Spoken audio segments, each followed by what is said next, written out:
Selamat siang teman-teman PLN-ers di lingkungan PLN Kusman Pro. Kali ini kami dari Sevisi Sehat Finansial Program Budaya Si Gajah kali ini akan melakukan sebuah wawancara dalam sebuah podcast yang kita akan membahas tentang investasi. Satu bagian yang menarik karena tidak semua ternyata orang ini investasi dengan selamat. Ada yang dia kemudian melakukan investasi dengan sangat percaya diri, tapi ternyata investasinya bodong. Banyak uang yang dia masukkan dan hilang. Nah, kali ini kita akan coba bahas lebih dekat dengan investasi, dan mungkin nanti akan sedikit kita ngobrol tentang judi online begitu ya, bersama ahlinya tentunya. Kali ini yang sudah hadir di Kusman Pro, beliau adalah Pak Rozi, atau kita nanti manggilnya Mas Rozi aja ya, yang lebih enak, dengan Mas Rozi dari Bank Syariah Indonesia Jakarta, khusus yang menangani tentang investasi. Kita sapa dulu ya. Selamat datang Mas Rozi. Siap. Selamat datang di PLN Kusman Pro. Mungkin boleh disapa dulu teman-teman. Oke, halo teman-teman, salam kenal. Saya Rozi dari BSI Jakarta kantor pusat. Oke, saya panggilnya Mas juga ya, Mas Sigit, biar boleh, biar saya lebih kelihatan muda gitu. Oke, siap ya. Karena sebenarnya masih muda saya. Oh iya, sama Mas. Cuman looknya aja. Looknya aja. Saya kelihatan tua gitu Mas. Enggak Mas, lihat lebih mature. Sama aja Mas. Oh, tahu kita ya. Baik. Kali ini kita akan mulai mengulik tentang apa itu investasi. Jadi kita akan bicara tentang investasi. Tapi perkenalannya saya ceritakan dulu nih kondisinya Mas. Oke, siap. Seperti jadi di PLN Kusman Pro ini kan ya tahu lah namanya BUMN gitu ya. Iya sih, pasti ya Mas ya. Pasti ada sisi-sisi di mana orang itu punya tabungan. Iya Gitu ya. Dan ketika orang itu punya tabungan, ada satu hal yang mesti akan terpikir, bagaimana aset ya teman-teman, aset yang dimiliki dalam hal ini tabungan itu pengen dia kembangkan. Ya. Nah, pada saat dikembangkan ini banyak pilihannya sebenarnya, benar ya. Opsinya itu banyak, betul. Opsinya banyak. Jadi mau diinvestasikan, Iya. atau mau digunakan untuk modal bisnis, atau mungkin ditabung dalam bentuk emas mungkin, atau obligasi mungkin begitu. Tetapi ternyata tidak jarang nih PLN yang kemudian salah memilih dan salah menempatkan. Benar nggak Mas Rozi?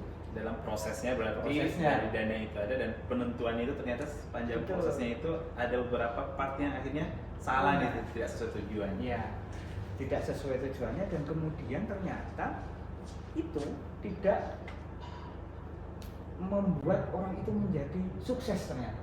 Ya. Efeknya sangat negatif. Bisa dia kemudian tidak masuk kerja, produktivitasnya menurun, hubungan sosialnya nggak baik. Bahkan nih Mas Rozi, ada kasus yang di dalamnya itu menyebabkan si pelaku ini itu menjadi mentalnya terganggu, harus minum obat penenang, dia tidak kemudian dapat pekerjaan. Nah, ini cerita awalnya. Cuma kita nanti akan, ini Mas Rozi nanti punya cerita apa nih tentang investasi. Mungkin bisa dimulai dulu Mas, investasi itu sebenarnya apa sih?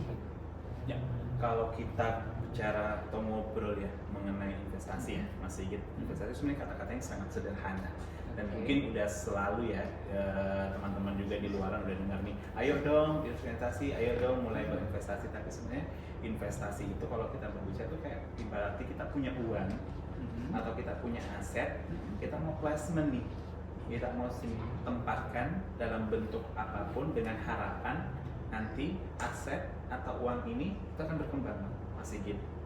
Jadi sebenarnya investasi seperti itu. Jadi ada punya modal dan punya tujuan. Dan itu dana dingin ya, dana dingin. Benar? Ya, sebenarnya kalau kita berbicara mengenai investasi, Pak Sigit ya, Mas Sigit, sebenarnya itu investasi memang lebih cenderung menggunakan dana dingin, bukan dana dapur. Oh, gitu Beda ya? ya, dana dingin sama dana dapur. Dana Karena dapur. kalau dana dapur yang digunakan terus tiba-tiba Menteri Keuangan nih, istri nih minta, kerepotan nih. Jadi memang harus dana yang dingin, atau biasanya disebut dalam ekonomi idle money. Oke. Tapi kan tidak semua orang punya pemikiran yang sama ya, benar nggak? Ya, sepakat. Iya kan? Sepakat. Benar ya, benar ya PLN sering. Nggak semua orang yang pikirannya sama harus dana dingin. Bahkan Betul. ada yang kemudian mengorbankan bahasa saya. Ya. Mengorbankan sebagian dananya dengan harapan investasi yang dilakukan ini akan membawa dia pada sebuah keamanan finansial. Ya, Ya sesuai kan? tujuan atau goalsnya. Betul. Nah, sehingga kita perlu kemudian membedakan itu tadi. Nah, sejauh mana sih kita bisa membedakan? Oh, aku itu posisinya sekarang nyimpen nih, sama kemudian aku tuh investasi ini. Nah, itu sebenarnya ada nggak sih batasannya, kita punya berapa yang harus tak cadangkan untuk tadi yang dinamakan dana dapur ya, sama yang satu dana dingin tadi. Ya. Seperti apa? Sebenarnya kalau kita berbicara mengenai investasi, kembali lagi tadi ada goals, ada tujuan. Tapi sebenarnya di masyarakat ataupun di kalangannya kita ya, apalagi mungkin di ruang lingkupnya PLN ya, kadang-kadang ini ada yang namanya istilahnya menabung, ada yang namanya istilahnya juga Pak Sigit adalah berinvestasi. Dan kadang-kadang yang ada di komposisi menabung ini ternyata udah menganggap dirinya adalah sudah berinvestasi. Betul. Saya juga gitu kadang. Oh ya, benar ya. Berarti benar ya. Bener. Berarti benar ya. Jadi mungkin sebagian dari balance yang sekarang sedang menyaksikan sama.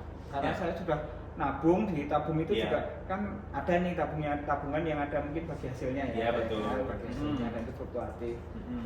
Secara prinsip juga kadang saya mikir kalau saya sudah nyimpen duit dan itu ada bagi hasil yang saya terima, itu investasi. Tapi ternyata enggak. Betul. Sebenarnya nggak dikategorikan salah, tapi nggak 100% correctly. Nggak 100% juga benar, karena memang menabung itu memang kan sudah diajarkan dari dulu kan. Dari kita betul, kecil ya, betul. sepakat ya bahwa dari Betul, kecil kita betul. ayo dong pembimbing kita nabung gitu Iya. kan. Tapi sebenarnya menabung itu lebih ke dalam skala jangka pendek, Mas Sigit. Jadi apa yang kita tabung ini adalah untuk hal-hal yang akan kita gunakan untuk jangka pendek. Sebenarnya kalau menabung ini nggak apa-apa juga menggunakan dana dapur. Oh gitu. Karena kan dia lebih short term, jangka pendek. Tapi kalau kita sudah masuk ke ruang lingkup untuk investasi, investasi itu adalah ruang lingkup untuk investasi yang jangka panjang. Seperti itu. Jadi perbedaan antara menabung dengan berinvestasi lebih ke jangka waktunya nih. Masih gitu. Kalau untuk menabung itu lebih ke jangka pendek, kalau untuk investasi itu lebih ke jangka panjang. Nah, tergantung lagi nih sama pelaku ekonomi ataupun masyarakatnya atau personnya nih, dia tujuannya untuk apa, bisa milih menabung ataupun untuk investasi seperti itu. Oke, jadi saya itu melihatnya ketika orang saat menabung itu media, saya mikirnya orang dia punya prinsip cash is the king ya. Tahu nggak Mas? Ya.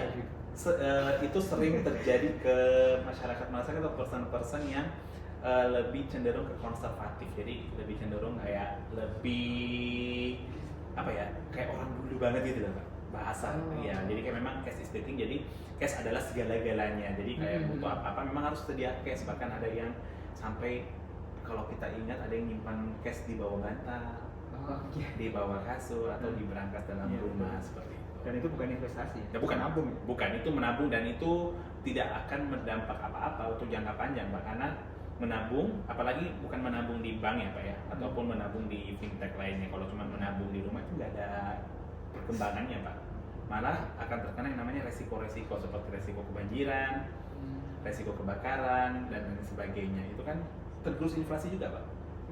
Iya, betul.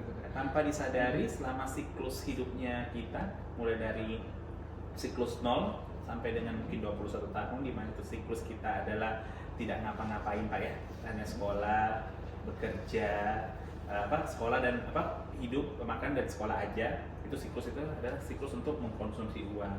Terus siklus kedua kita masuk ke siklus 21 sampai dengan usia 40-an atau 50, itu adalah siklus usia kita kerja Pak, berusaha, kerja tipes, atau usaha ditipu. Oh, iya. Terus siklus terakhir adalah siklus pensiun ataupun kembali mengkonsumsi uang. Nah, sepanjang siklus itu kita menghadapi namanya inflasi Pak. Menarik ini, ketika dibicarakan masalah usia, ini jadi satu yang menarik. Sebenarnya kalau menabung itu kan bisa dimulai kapan saja. Iya, sepakat. Ya, kita dapat uang saku, bener ya PLNS ya. Kita dapat uang saku, kemudian kita beli tabungan ayam gitu. Ya, celengan ayam ayam gitu kan kita masukkan itu. Saya mulai dari kecil tuh sudah disuruh tabung, besok kalau gede bisa untuk itu. Tetapi ternyata tadi Mas Rozi menyampaikan ada risiko inflasi. Dan ini memang saya sendiri merasakan. Dulu harga bensin, kalau dulu orang nyebutnya bensin ya, istilahnya premium sih dulu ya.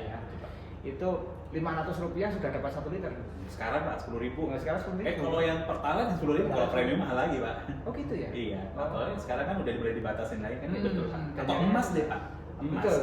Tahun 9, ibu-ibu ini paling senang pegang emas ya, bisa dicek nanti waktu zaman dulu mungkin beli emas di tahun 98 mungkin masih dapat berapa per gram. Kalau sekarang apalagi April kemarin sudah tembus tuh Pak 2 juta per gram. Benar sekali. Atau nggak usah jauh-jauh emas deh Pak, bahan pokok beras. Nah beras itu tahun 2020 aja kemarin itu masih bisa dapat mungkin 50.000 per kilo. Sekarang udah 75.000 Pak per kilo dan sebagainya. Nah, bicara masalah usia, kira-kira investasi itu paling cepat kita mulai di usia berapa? Nah, saya kembali lagi nih ke kata-kata masih kita ini bahwa kalau investasi itu sebenarnya bisa dimulai sejak dini, entah itu dalam kategori menabung atau dalam kategori berinvestasi dalam jangka panjang. Sama ya berarti. Sama sebenarnya, tapi kalau sebenarnya investasi itu cenderung minimal itu sudah bisa dilakukan pada saat seseorang itu sudah bisa earn something, sudah bisa menghasilkan sesuatu.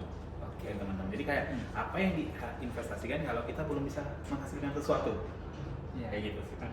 Jadi kayak kalau orang itu sudah bisa menghasilkan sesuatu atau person itu sudah bisa earn sesuatu, jadi itu udah momen yang tepat, udah mulai memikirkan ini yang saya hasilkan, saya mau apakan dan tujuan saya seperti apa. Sama kayak mengelola keuangan ya? Ya betul Pak. Mengelola keuangan Betul. keuangan itu balance, bisa dikelola kalau ada uangnya, bener kan? Betul, iya Pak. Kalau nggak ada uangnya nggak bisa, gitu kan? Bisa juga sih Pak, tapi kita ngelola duit orang. Iya. Atau uang imajiner kali. Oh iya betul Pak. Kayak berinvestasi, balance. Jadi balance bisa mulai berinvestasi sebenarnya di usia kapan saja ya? Ya sebenarnya. Yang penting kita sudah, tadi bahasanya adalah earn. Iya, sudah menghasilkan. Sudah menghasilkan, artinya sudah ada uang yang bisa untuk kemudian diinvestasi, walaupun mungkin kita bisa mengatakan tarafnya kecil gitu. Iya, karena jangan sampai Pak, kita berinvestasi dengan menggunakan dana-dana pinjaman, kan ada juga yang kayak saya ini Pak. Banyak. Ini Iya. nanti akan saya Oh, tanyakan arahnya ke semuanya. sana. Oh iya, berarti saya sudah spill duluan nih ya. Berarti di hold dulu. Di hold dulu. Jadi Siap Pak. saya mau menanyakan tentang itu karena ya tadi di cerita awal tadi sebenarnya. Oh sampai iya, ada betul. uang yang kemudian ya. Nah sekarang kita bicara masalah usia. Yes, ya. Di kapanpun bisa. Ya. Balance tadi di Anytime kapan bisa. Bisa. Yang penting kita sudah punya earn Ya. atau menghasilkan. Dan yang paling penting adalah dana dingin. Ya betul. Bukan dana dapur. Bukan dana dapur. Nanti kasihan lingkap. Ya Menteri Keuangan Menteri Keuangan ya. Ngomel nanti Pak kalau dana mericanya berasnya dipakai untuk investasi. Imbasnya ke kita juga. Iya, Pak. Masakan nggak enak. Iya. Tanpa garam. Oke, kemudian kalau kita bicara investasi ini tentu banyak ya instrumen investasi Betul, yang bisa kita gunakan. Ya kan? Jadi kita ketika mulai investasi PLNS kita tentunya akan milih gitu ya. Ya. Nah, banyak instrumen, kemudian juga kalau kita coba buka di web nih PLNS akan ditemukan banyak sekali pilihan investasi. Bahkan yang kemudian bodong pun ada gitu ya. Iya. Nah, Terselip ya Pak ya? Iya, terselip. Nggak kebaca ketika saya dengar beberapa cerita teman yang investasi, nggak kebaca Mas, sama sekali nggak kebaca, dan dengan PD-nya dia melakukan Yakin. itu.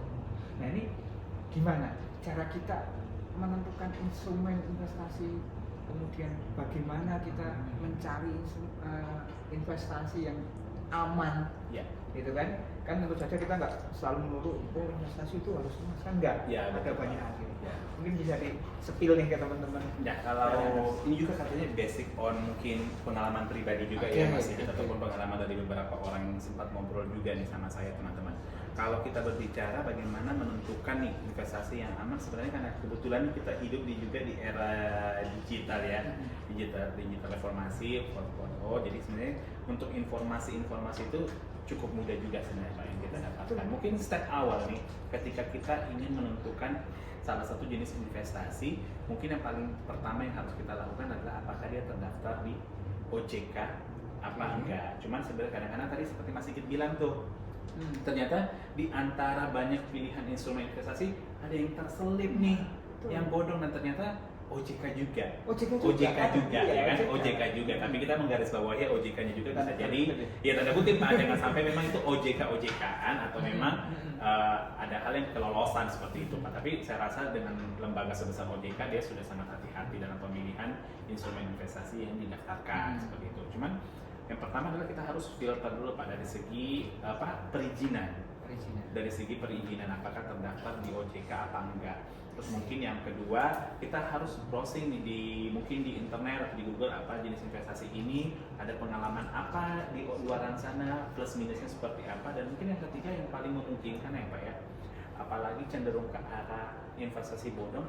Kalau investasi bodong itu kategorinya gampang banget menurut saya. Kategori apa ya? Maksudnya kayak ciri-cirinya. Oke. Clue-nya itu adalah kayak gini loh teman-teman. Jadi sebenarnya investasi bodong itu biasanya cenderung akan memberikan janji return ataupun pengembalian ataupun bunga lah ya Pak bahasanya, mungkin kalau secara konvensional itu sangat tinggi. Sangat tinggi dengan minimal penempatan. Dengan penempatan yang cukup minimal tapi udah bisa menghasilkan sesuatu yang luar biasa tingginya. Jadi kalau udah ada hal-hal seperti itu sebaiknya udah mawas diri nih Pak, udah ada prinsip kehati-hatian kalau saya bilang bahwa apakah ini beneran investasi, apakah ini penipuan ataupun bodong seperti itu. Karena sekarang skema-skema investasi penipuan ataupun skema Ponzi saya bilangnya Pak itu rapi banget Pak. Apa itu Ponzi? Ponzi itu lebih ke arah skema kayak mungkin zaman dulu kayak MLM gitu loh Pak, yang member get member, nyari kaki, nyari fondasi, jualan produk ataupun toko online yang mungkin nggak ada fisiknya, cuma kayak dibuatin suatu website dan lain sebagainya. Itu sekarang rapi banget Pak. Walaupun ada produknya. Even ada produk ataupun tidak ada produknya. Oke. Itu ternyata sekarang rapi banget karena saya punya case di Purwokerto Pak kebetulan. Profilnya malah dokter Pak. Dokter. Jadi kita sekarang tidak memandang bulu ya Pak bahwa orang yang minim literasi ataupun yang mungkin sudah high educate. Nah ini menarik ini. Itu ternyata semua bisa kena Pak. Semua bisa kena investasi bodong. Jadi saya punya case di mana salah satu nasabah ya Pak ya, ataupun salah satu kenalan saya itu profesinya seorang dokter dan dia kena skema dalam bentuk investasi dalam bentuk saham semu Pak. Jadi dia kayak dibeli saham dan dikasih lihat di satu aplikasi aplikasi dari investasi itu yang seolah-olah dia investasinya naik ratusan persen. Nah awalnya top upnya kecil, lama-lama semakin banyak. Awal-awal itu pasti akan ada return Pak, akan ada hasil Pak yang diberikan. Jadinya Bapak, jadi serius Mas Sigit maksudnya. Jadi lama-lama akan ada return Mas Sigit yang akan diterima mungkin, tapi karena ada return jadi akhirnya muncul trust. Akhirnya top upnya semakin gede, pas udah puncaknya akhirnya hilang Pak. Nah ini menarik Peleners karena ada return ya di awalnya. Iya. Nah apakah memang hampir semua ya, kita ngomong hampir semua, Iya. hampir semua yang namanya investasi bodong itu tadi atau Ponzi itu tadi, apakah semua itu dengan skema seperti itu, artinya diberikan return, kemudian returnnya tambah, kita input lebih banyak, kemudian nanti ketika sudah puncak hilang, memang Ya, seperti itu? almost all seperti itu Pak. Karena itu menjadi sweetener ya teman-teman. Itu menjadi sweetenernya Pemanis lah pemanis ya. di awal agar kita ini pengen top up seperti itu. Itu untuk skala besar Pak. Sebenarnya kalau di skala-skala kecil juga mungkin teman-teman milenialnya kita atau teman-teman Gen Z-nya kita ini udah ngerasain juga. Mungkin ada salah satu teman-teman yang ada nanti yang nonton ini ya Pak ya. Apa pernah mendapatkan kayak WA dari Shopee atau disuruh nge-like postingan TikTok, postingan Facebook, setelah itu nanti dapat uang di 10.000, dapat uang 20.000. Affiliate beda ya? Beda Pak. Jadi kayak dapat WA nih kalau pengen kerjaan yang tidak perlu waktu banyak, silakan like konten ini 10 kali nanti dapat uang 10.000. Nanti tugas selanjutnya like 20 kali dan share dapat uang 50.000. Setelah itu disuruh top up Pak, diminta top up. Diminta top up nominal sekian supaya dapat nominal yang lebih gede lagi, dan di situ mulailah terjebak dalam namanya skema seperti itu Pak. Skema Ponzi itu Iya, ya, skema investasi bodong. Itu level rendahnya Pak, level tingginya tadi kita cerita yang di awal tadi. Itu yang nggak kebaca, benar nggak Peleners? Yes. Itu yang nggak kebaca karena di media sosial ini semuanya terbuka gitu ya. Iya Pak. Terbuka, kemudian bahkan ketika sudah ada teknologi AI, Iya. nah itu kan kita sudah dibaca nih polanya ya, Patternnya. apa itu? Patternnya Kita betul. sudah kebaca, makanya kita akan masuk ke sana tanpa kita merasa bahwa itu dijebak gitu ya. Nah, ini menarik. Satu yang tadi saya catat Oh, ya. yes. Nanti PLNS sudah bisa ikut nyatet nih. Ini penting karena ternyata orang yang literasinya tinggi pun ternyata terjebak ya. Yang kita nggak bisa menyamaratakan bahwa semua yang terkena investasi bodong itu ya teman-teman ya adalah orang-orang yang literasinya kurang, bahkan yang well educated aja itu sebenarnya bisa terjebak. Jadi semua lini masyarakat itu semua berpeluang Pak untuk kena investasi bodong. Jadi memang kita harus menerapkan namanya prinsip hati-hatian sih Pak, memanfaatkan juga teknologi yang ada, karena investasi bodong memanfaatkan teknologi, kita juga bisa memanfaatkan teknologi untuk membackup diri kita. Jadi tadi kalau kita coba simpulkan ya, ciri-cirinya tadi ada yang pertama memberikan return yang tinggi. Iya Pak. Itu harus dicurigai. Iya. Ya. Ketika ditawari returnnya tinggi terus minimal investasinya kecil terus dapat return tinggi kan agak nggak masuk akal ya Pak. Iya. Kita aja taruh uang di bank minimalnya berapa baru dapat bagi hasil berapa ya Pak. Prinsip ekonomi aja gitu ya. Iya, betul, dengan modal yang gede ya nanti hasilnya gede juga. High risk high return lah Pak ya.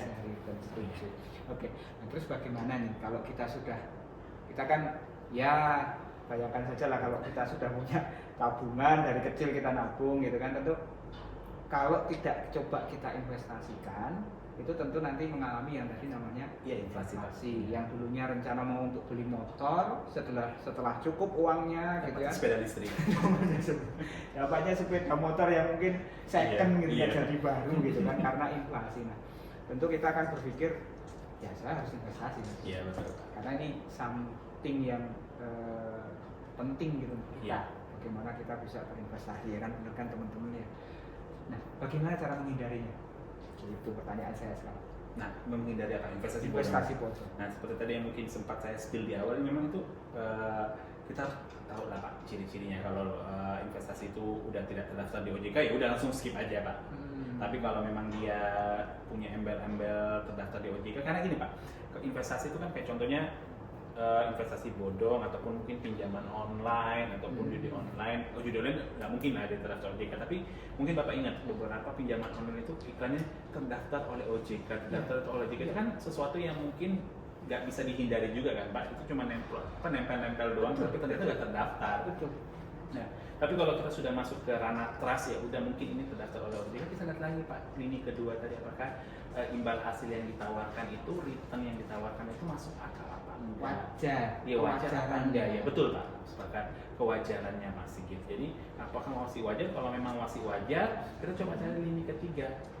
Entah itu informasi dari orang sekitar atau informasi yang tersedia di media sosial. Dan mungkin orang-orang sudah ikut kali. Iya betul, karena kita gampang banget Pak sekarang nyari contoh investasi A, B, C, apakah bodong apa enggak, nanti itu muncul pakai kasusnya, muncul diskusi-diskusi online teman-teman yang menuangkan bahwa ini aku pernah terjebak, itu kan bisa. Jadi paling 3 step itu aja sih Pak untuk jaga hati-hati. Nah, tapi ada juga yang sudah terlanjur tuh Pak. Iya, gimana itu kalau sudah terlanjur? Nah, itu yang mungkin kalau yang sudah terlanjur itu mungkin memang yang agak PR sih Pak. Karena yang seperti Bapak tadi cerita di awal, Pak masih cerita di awal, kalau akan akhirnya psikologis impact. Iya betul.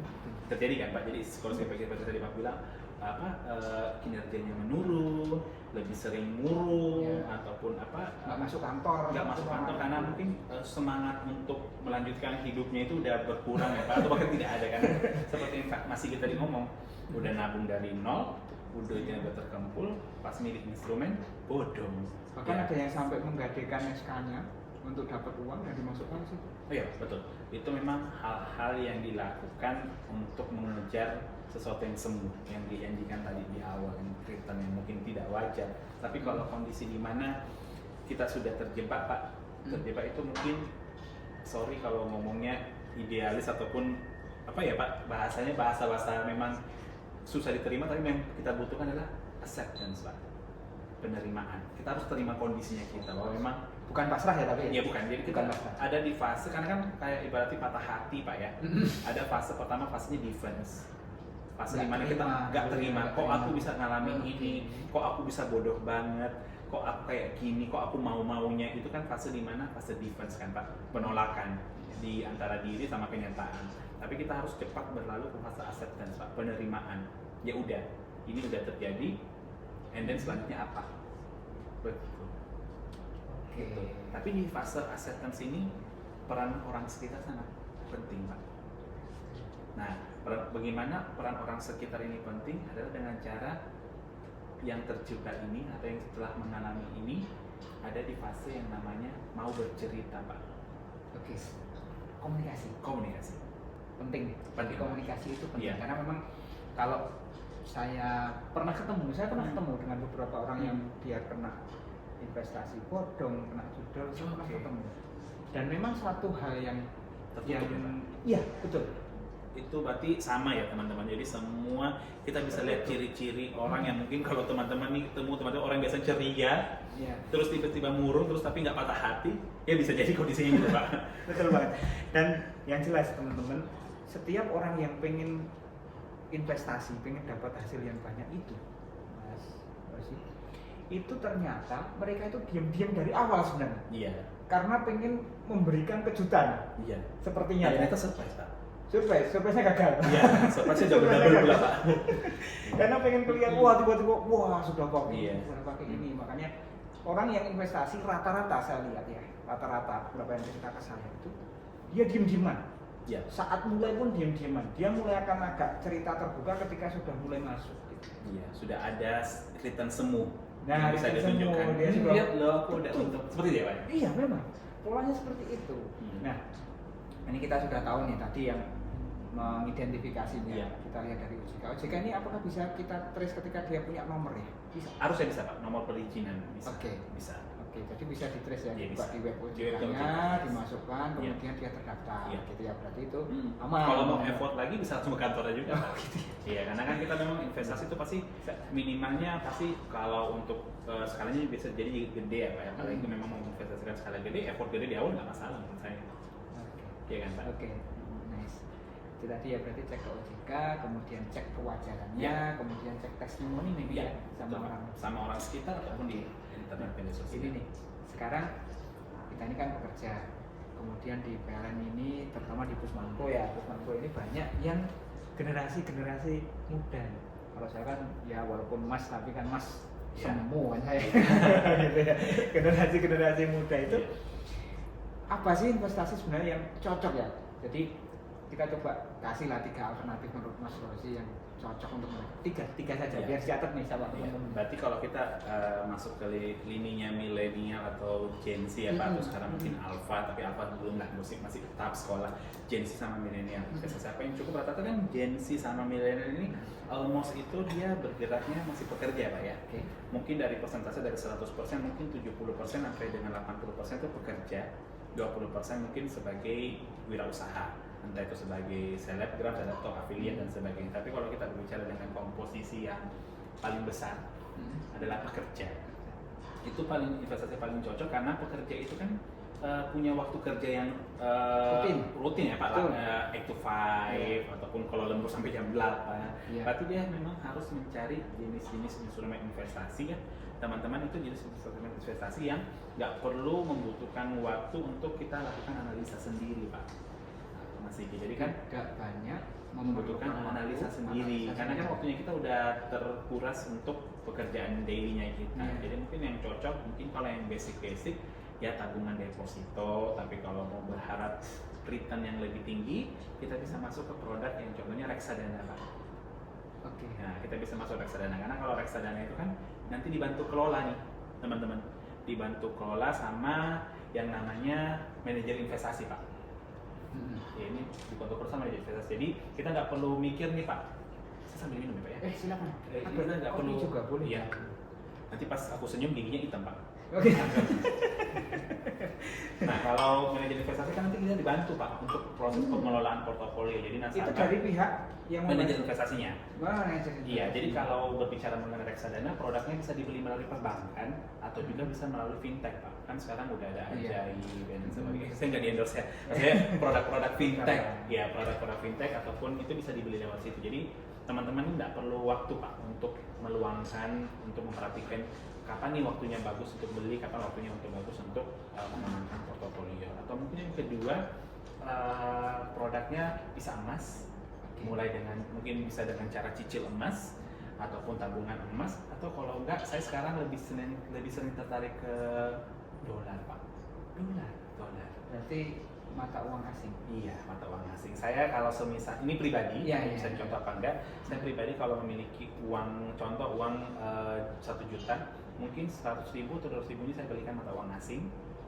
800.000-nya saya gunakan untuk hal-hal lain. Seperti itu. Karena persepsi dolar sama emas itu kurang lebih sama, Pak. Kalau saya bilang. Tahan inflasi. Ya, lindung nilai lah, hedging, lindung nilai. Jadi hal-hal yang dilakukan sama orang-orang banyak ketika kondisi tidak menentu, pasti kalau nggak belinya emas, belinya dolar. Ini suatu yang baru Bang. Oh iya, siap. Jadi kalau saya pribadi memang bicara pengalaman ya balance ya. Ya paling enak dari dulu dari kecil diajarkannya emas. Gitu. Iya, Pak. Dan saya sudah membuktikan gitu ya. Saya sudah membuktikan pada saat saya butuh, waktu itu saya butuh, ternyata harganya sama. Artinya nilainya sama, bukan harga, nilainya sama. Harga jual kembalinya. Harga jual kembalinya. Jadi waktu itu saya tabung, maaf ya saya cerita, boleh dong. Gak apa-apa, Pak. Emang saya nabung waktu itu untuk daftar haji. Oh iya. Ya, jadi kan ya wis lah tak tabung dulu sedikit-sedikit. Ternyata pas waktu dijual itu sama nilainya. Ya, nilainya sama, sehingga yang tadinya berpikir aduh nanti bisa nggak ya, ternyata dengan emas ini saya sudah membuktikan gitu. Tapi menarik yang karena gini Pak, dolar tadi. Karena sekaligus untuk literasi aja ya. Biar teman-teman juga emas good. Okay. Dari dulu Pak, dari zaman nenek moyang melaut itu emas itu iya kan Pak, emas itu good. Iya kan pelaut. Mau keturunan pelaut kita. Jadi emas itu mau disimpan dari sekarang sampai dengan 10 tahun akan datang atau 15 tahun akan datang. Apalagi kalau kita lihat 2 tahun belakangan sejak ketegangan geopolitik, perang terjadi di mana-mana, emas naiknya signifikan. Tapi kalau kita bicara average, kita bicara mengenai rata-rata, emas dari tahun-tahun sebelumnya naiknya akan stabil. Sekalipun tadi ada beberapa kondisi pas jual itu harganya sama, tapi memang emas itu lebih ke investasi jangka panjang ya Pak, medium to long, 5 tahun sampai dengan 10 tahun ke atas. Tapi kalau investasi cuman menggunakan 1 tahun atau 2 tahun, emas itu kurang cocok, kecuali kondisi 2 tahun belakangan ini. Ada beberapa kondisi baru beli 2 bulan kemudian udah bisa dapatkan keuntungan karena ada ketegangan geopolitik tadi. Tapi kalau kita merata-ratakan aja, emas itu memang cenderung cocok untuk investasi 5 sampai dengan 10 tahun ke atas, lindung nilai. Nah, tapi yang menjadi PR menurut saya Pak ya, ini menurut saya yang menjadi PR adalah ketika Bapak, teman-teman ataupun Mas Sigit nih beli emas, ngumpulin emas sebanyak-banyak mungkin, akhirnya emasnya nggak mungkin bertambah Pak. Sepakat? Karena bagaimana caranya kita untuk menambah kepemilikan emasnya kita adalah dengan cara mengeluarkan uang lagi membeli emas. Betul. Sepakat? Sepakat. Ya, jadi emasnya kita akan bertambah. Iya. Emas kita simpan 100 gram, 200 gram, sebanyak apapun tidak akan bertambah nilainya. Nilainya bertambah tapi fisik emasnya nggak akan beranak. Iya. Sepakat ya Pak? Iya, kalau mau beranak ya beli emas lagi. Beli emas lagi. Iya, tapi kalau misalnya kita pilih temannya yang serupa tapi tidak serupa tapi tak sama. Contohnya dolar itu secara historikal sama dengan emas, cenderung naik. Tapi kalau dolar itu Pak, kita sudah pegang sudah cukup banyak sama seperti emas, kita bisa menginvestasikannya lagi di reinvest. Contoh dalam bentuk deposito. Deposito dolar dalam bentuk dolar ada bagi hasil mungkin kurang lebih 0,5 sampai paling tinggi 1%, potong pajak 20%. Kalau mau yang lebih tinggi lagi, masuk ke reksadana dolar. Mau yang lebih aman dan nyaman tanpa pajak, pilihlah sukuk dalam bentuk dolar. Ada Pak. Dan bagi pajaknya udah disubsidi oleh pemerintah. Wah, saya jadi kelihatan bodoh ini. Gak apa-apa, ini kan sama-sama memberitahu nih. Iya. Ya mungkin nanti PLNers yang mungkin sudah. Jadi ada opsi-opsi itulah Pak. Jadi antara mau nimbang-nimbang antara emas dengan dolar, udah ada opsi seperti itu. Jadi kalau dolar itu bisa di-invest lagi. Kalau sudah di-invest lagi akan menghadirkan dolar-dolar yang baru tanpa perlu mengeluarkan uang lagi untuk beli dolar. Tapi kalau emas seperti itu. Iya betul. Kalau emas ya kita mau nambah nggak mungkin dong. Emasnya kita jadikan satu dalam kotak dia nanti beranak. Nggak mungkin. Itu sih opsi-opsi. Tapi kembali lagi emas memang menjadi primadona Pak. Untuk ini ya, menjaga value tadi ya, lindung nilai sama gitu. Nah, tadi sudah disebutkan ada emas, kemudian ada dolar, reksadana, tabungan deposito. Tapi ini sambil sepil-sepil, di Beyond ada ya. Kalau di Beyond kita ada Pak, untuk emas kita Hmm. bisa beli mau yang fisik ataupun yang non fisik, langsung produk BSI. Iya, Gak sebelum apa-apa sadar dong, sudah Beyond, oh iya iya. PLN banyak loh yang payrollnya di Iya. BSI kan. Reksadana juga ketika beli ya, instrumen portofolionya akan kelihatan juga Pak di Beyond. Tabungan deposito juga secara portofolio keseluruhan juga ada. Sudah ada ya. Iya, jadi Termasuk dolar tadi bisa ya. dolar kita tabungan falasnya akan kelihatan Pak, tapi kalau untuk transaksionalnya kita masih menggunakan cara konvensional. Kita kan dirinya melalui konten. Iya, siap. Oke, baik.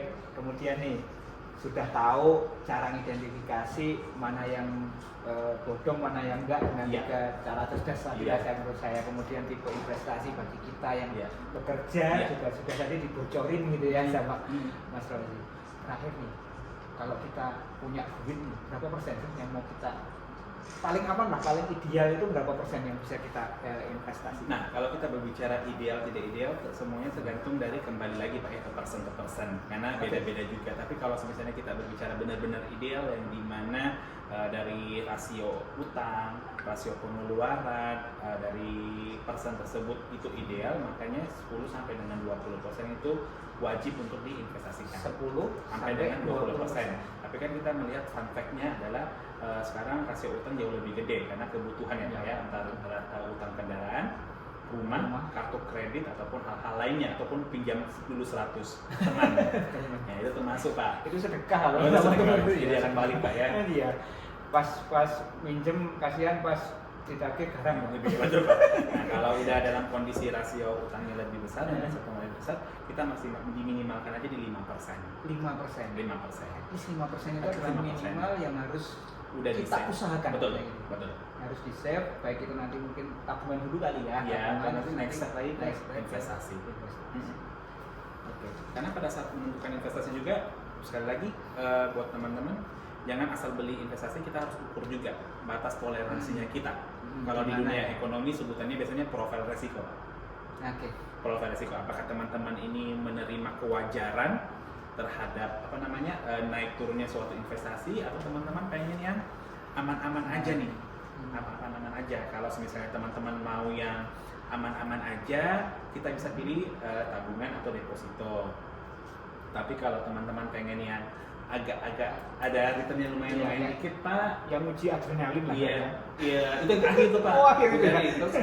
Dari yang basic banget yang konservatif kita naik sedikit Pak, itu bisa kita pilih produk yang namanya obligasi, surat utang pemerintah, mungkin teman-teman biasa dengar Sukuk, ya. ori, itu yang konvensionalnya tergantung dari teman-teman, itu aman, dijamin pemerintah dan sebagainya. Atau dalam bentuk reksadana juga yang isinya juga surat utang, itu juga bisa. Tapi kalau mau yang high risk high return, yang mau duduk-duduk Pak terus berkeringat ternyata senam jantung, Iya. itu mainnya saham Pak, Saham ya. nggak main saham. Jadi saham ini merupakan bagian dari Investasi. ya. Betul, tapi dia menurut saya untuk saat kondisi ini dia bisa dikategorikan di puncak investasi karena dia high risk high return. Jadi kalau teman-teman punya waktu untuk meluangkan untuk memperhatikan kinerja saham dan pengen return yang tinggi, monggo main saham. Tapi kadang-kadang saham itu Pak berkeringat tanpa ngapa-ngapain, senam jantung. Gitu. Jadi HR-nya tinggi ya. Iya, Pak. lihat naik turun merah hijau gitu. Jadi kalau kita berbicara mengenai perbedaan dari jenis investasi, kita bisa lihat dari returnnya dan dari profil risiko dari masing-masing person, bisa mencakup yang mana. Jadi harus dibaca dulu ya. Iya Pak, harus kita asesmen dirinya kita sendiri Pak. Itu Yang teman-teman. tahu itu kita, jangan sampai Jangan kita sampai hajar semua ternyata tidak sesuai. Atau mungkin jangan sampai kepingin orang lain ya. Iya, betul. Ayo siapa yang pengen orang lain? Jangan, Dia Pak. dia uang 11 sudah beli di Iya. Fortuner, apa caranya Iya, kayak gitu kan? benar.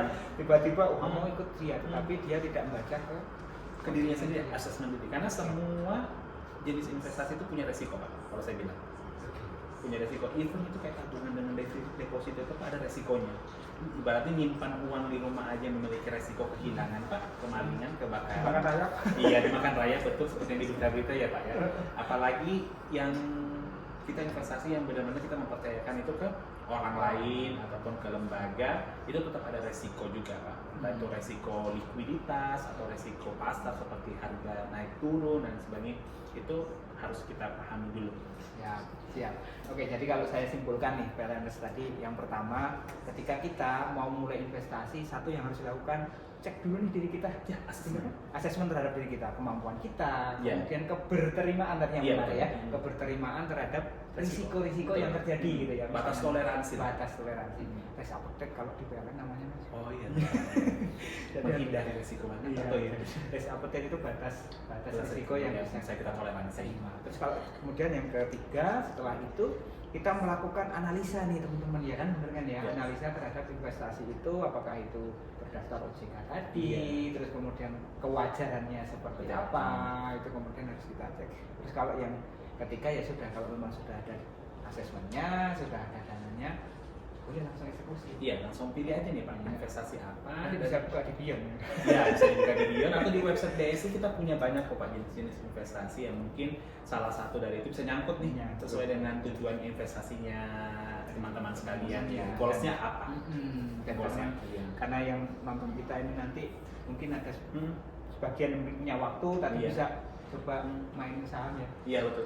Sebenarnya gini Pak, mungkin sedikit lagi yang mau saya sampaikan adalah kembali ke goalsnya Pak. Kalau goalsnya itu untuk pendidikan, monggo Pak Mas ataupun teman-teman yang lain harus tahu nih pendidikan itu butuh return berapa, kalau untuk kesehatan berapa, kalau untuk haji berapa. Jadi sesuaikan dengan goals dan menentukan investasinya biar nggak salah kaprah. Oke.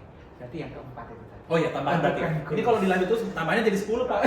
Berarti harus ada jilid 2 ya Jilid teman-teman dua, ya. ya, nanti. Lanjutannya ya. Nanti mungkin podcast selanjutnya lah ya, Siap. kita akan adakan lagi. Siap. Dan nah ini sebelum kita lanjut ngopi nih, Siap. sebelum kita lanjut ngopi, pesan-pesan lah ya dari Pak Mas Rosi yang sudah pengalaman nih, kebetulan juga di BSI juga nangani yang Ya. kaitannya dengan investasi. Pesan-pesan untuk PLNers. Ya, jadi gini, ini fun fact ya teman-teman. Saya sampai merinding nih menyebutkan nih.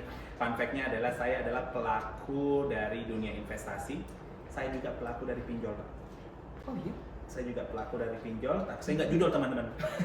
Saya nggak judul, tapi karena orang terjerat pinjol itu Pak bukan hanya karena semata-mata kehedonitas, bisa jadi mereka adalah sandwich generation. Apa? Sandwich generation. Sandwich generation. Yang generasi yang dimana harus menanggung dirinya sendiri ataupun keluarganya ataupun kondisi-kondisi lain di luar duga. Jadi apapun tindakannya kita terhadap keputusan-keputusan investasi ataupun keputusan-keputusan finansialnya kita harus bisa mengambil responsibility terhadap hasil keputusan kita. Yang pertama, jangan lupa kita harus cepat ada dalam fase acceptance, penerimaan, dan jangan malu dan jangan ragu untuk bercerita ke orang terdekat, karena bercerita itu memang bukan menjadi solusi bahwa nanti kita akan dibayarkan Pak ya. Iya, jangan sampai saya mau bercerita hanya untuk dibayarkan, tidak seperti itu teman-teman. Tapi dengan bercerita itu akan menjadi kelegaan tersendiri, minimal ada yang ngerti nih kondisinya kita dan bisa menjadi pembelajaran juga buat orang lain Pak. Terus yang terakhir mungkin yang mau saya sampaikan mengenai investasi itu Pak atau teman-teman, bukan seberapa besar uang yang kita investasikan, tapi adalah seberapa baik kita mengelolanya. Bukan seberapa besar uang yang kita investasikan, tapi seberapa baik Kita mengelolanya. kita mengelolanya. Menarik sekali.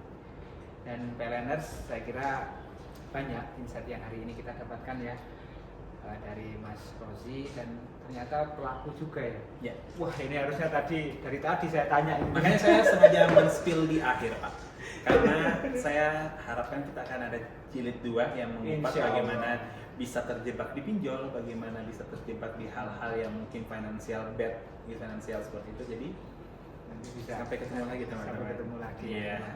Mungkin kita panggil dulu nih krunya yang di belakang itu sudah senyum-senyum, kayaknya investasi ayo maju semua sini krunya. Krunya maju semua sini ke depan. Nggak apa-apa, yang nggak pakai sandal juga boleh sini maju semua.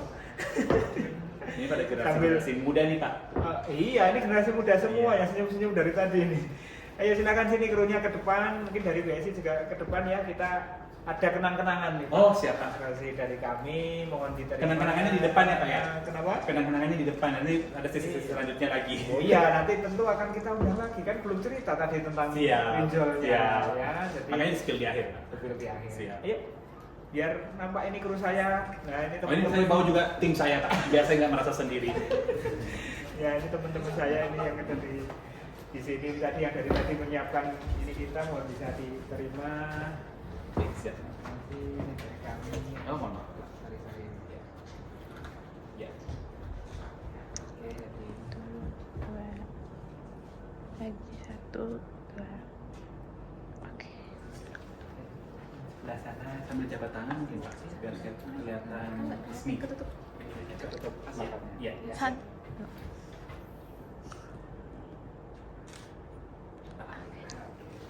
Siap. Terima kasih atas waktunya. Iya. Baik, Peleners, mungkin sampai di sini dulu podcast kita di Sevisi Sehat Finansial dari Si Gajah. Dan nanti insya Allah kita akan sambung lagi dengan tema yang lain. Kayaknya pinjol menarik ini, kita akan bahas nanti di Kupas tuntas, Pak. datang akan menarik, kita kupas tuntas karena pinjol ini mudah. Saya itu curiga kalau sudah ada orang yang mulai foto-foto KTP, foto wajah. Oh iya, udah pinjam. Baik, terima kasih atas perhatian teman-teman semua. Semoga podcast ini bermanfaat. Amin. Dan jangan lupa ya, kalau ada masukan, kalau ada judul yang mau disampaikan, pengen podcast ini dong, sampaikan saja kepada Rangers Si Gajah.